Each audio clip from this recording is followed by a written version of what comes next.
Nowhere else on Earth does this happen. One land, the Indian subcontinent, shared by both lion and tiger.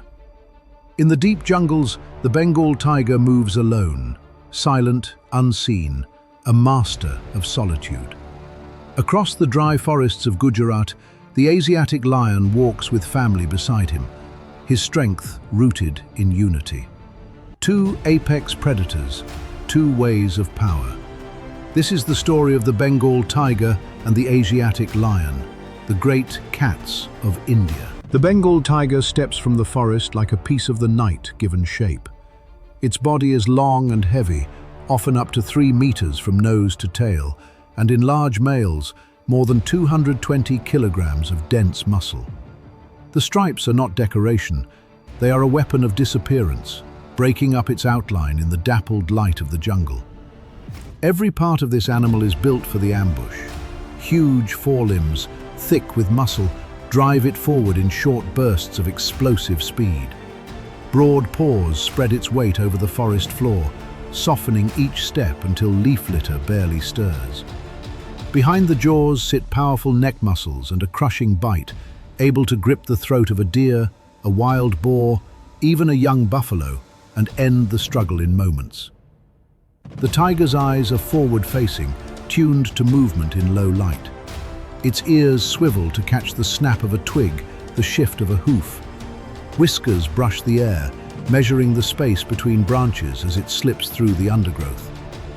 Its body is not just strong, it is flexible, able to twist and pivot in an instant. This is vital in forest hunts, where every chase is short, chaotic, and full of obstacles. One misstep, one loud crack of a branch, and the prey is gone. In this world, strength without stealth is useless. The tiger is a lesson in restraint, vast power held back until the exact second it is needed. Far to the west, the land opens.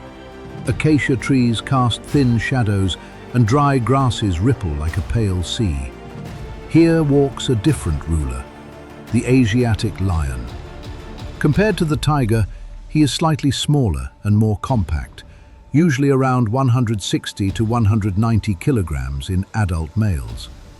But his shoulders are thick, his chest broad, his front legs built like columns to wrestle not with hidden prey, but with rival lions in long, punishing fights. His mane is shorter and darker than that of many African lions, sometimes forming a rugged half-halo that frames the face and neck. It is more than a symbol.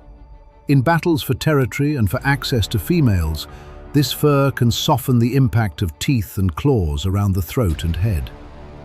The lion's body fits the open terrain. He does not need to vanish completely.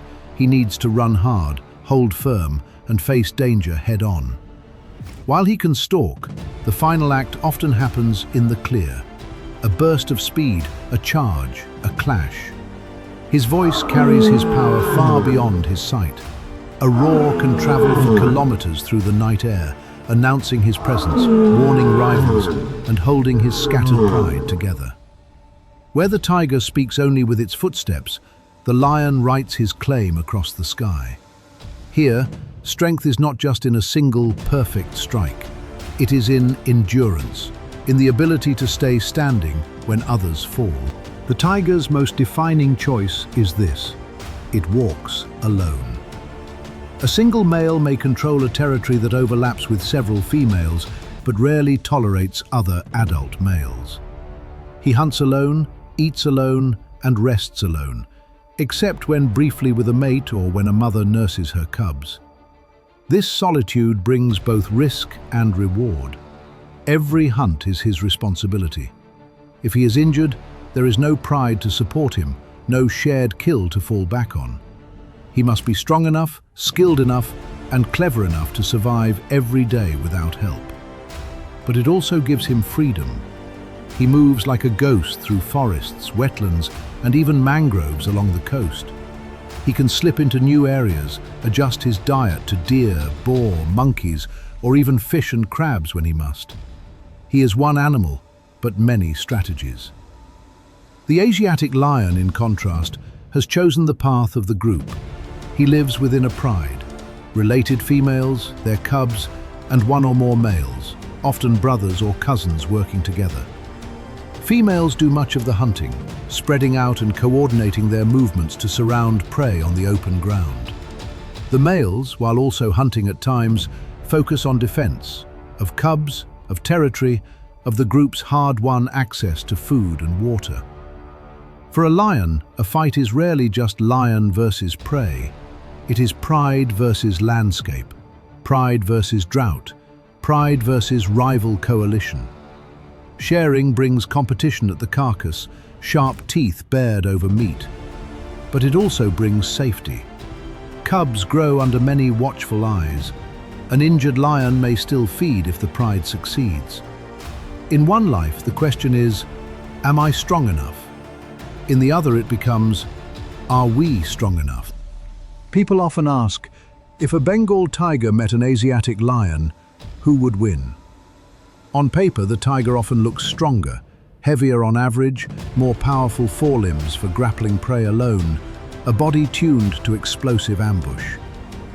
The lion answers with something the tiger does not have: allies. In a real landscape, fights are rarely fair.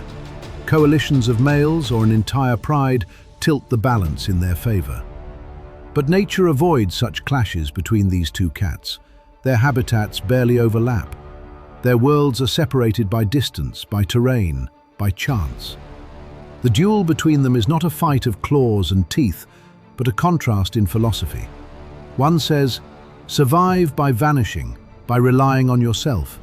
The other says, survive by standing together, in full view. In the end, the winner is not the one who could kill the other in a fantasy battle. It is the one whose way of life best fits the place and the time it lives in. Both Bengal tigers and Asiatic lions sit at the top of their ecosystems, but their impact runs downward like a river. The tiger, by preying on deer, boar, and other herbivores, keeps forests from being overgrazed. Healthy forests then protect soils, store water, and shelter countless other species, from insects and birds to monkeys and reptiles.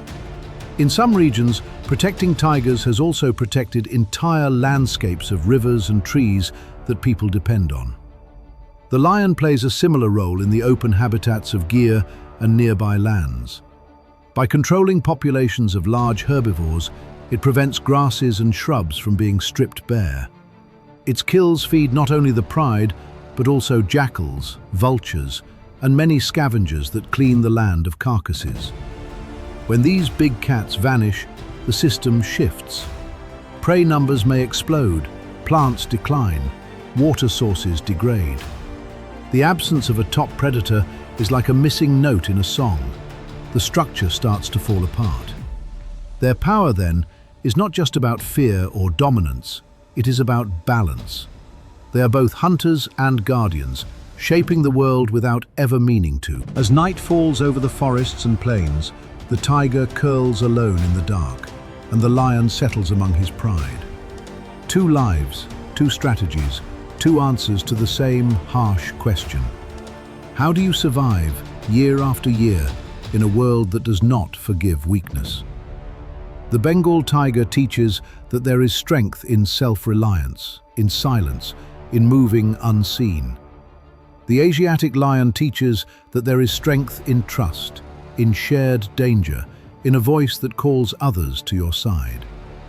In the end, the wild does not crown a single king. It keeps both, because it needs both. And as long as forests whisper and grasslands breathe, the striped shadow and the dark-maned guardian will continue their quiet, distant duel. Two faces of power in the same ancient land. Thank you for watching. If this journey through the world of Bengal tigers and Asiatic lions inspired you, please like, share, and subscribe. There is still more of the wild to explore together.